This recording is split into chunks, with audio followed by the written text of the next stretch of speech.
With Georgetown Day School, I found it astounding that it teaches kindergartners, 5-year-old children, and I've got grandchildren, and they teach them that they can choose their gender. So is this what you were praising when you applauded the, and I'm quoting you, transformative power of Georgetown Day School's progressive education? Do you agree that our schools should teach children that they can choose their gender? Senator, I'm not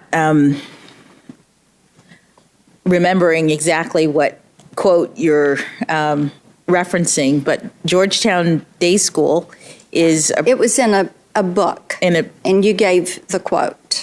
Okay. Georgetown Day School is a private school. Yes. I'm asking, do you agree that schools should teach children that they can choose their gender? Senator, I'm not making comments about what schools can teach. Let me ask you this then. United States versus Virginia, the Supreme Court struck down VMI's male-only admission policy. Writing for the majority, Justice Ginsburg stated, supposed inherent differences are no longer accepted as a ground for race or national origin classifications. Physical differences between men and women, however, are enduring. The two sexes are not fungible. A community made up exclusively of one sex is different from a community composed of both. Do you agree with Justice Ginsburg that there are physical differences between men and women that are enduring? Senator, respectfully, I am not familiar with that particular quote or case, so it's hard for me to comment as to whether all right. I'd love to get your opinion on that, and you can submit that.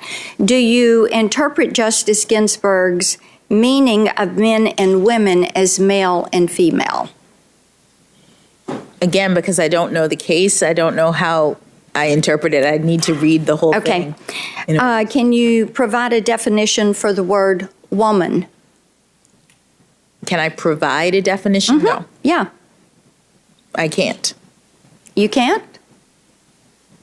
Not in this context. So I'm not a biologist. The meaning of the word woman is so unclear and controversial that you can't give me a definition?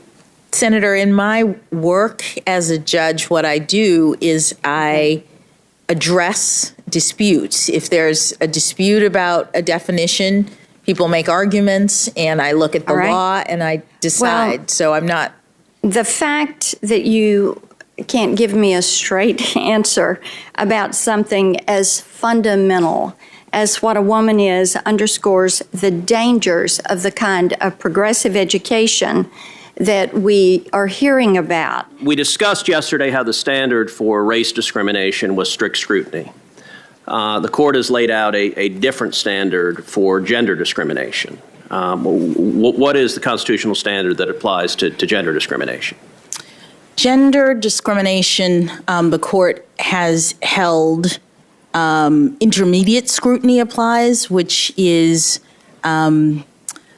that the government has to have an important interest, and the tailoring doesn't have to be as narrow. Right. So yesterday, under questioning from Senator Blackburn, you told her that you couldn't define what a woman is, that you were not a biologist, which I think you're the only Supreme Court nominee in history who's been unable to answer the question, what is a woman?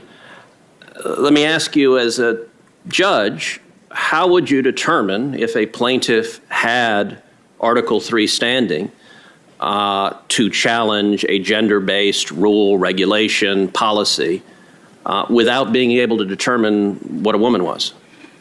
So, Senator, I know that I'm a woman. I know that Senator Blackburn is a woman, and the woman who I admire most in the world is in the room today, my mother. It sounded as though the question was. But let me ask, under the modern leftist sensibilities, if I decide right now that I'm a woman, then apparently I'm a woman. Does that mean that I would have Article 3 standing to challenge a gender-based restriction? Senator, to the extent that you are asking me about who has the ability to bring lawsuits based on gender, those kinds of issues are working their way through the courts, and I'm not able to comment on them.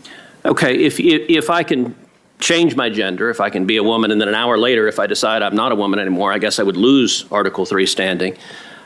Tell me, does that same principle apply to other protected characteristics? For example, I'm an Hispanic man. Could I decide I was an Asian man? Would I have the ability to be an Asian man and challenge Harvard's discrimination because I made that decision? Senator, I'm not able to answer your question. You're asking me about hypotheticals and well, I'm asking you how you would assess standing if I came in and said I have decided I identify as an Asian man.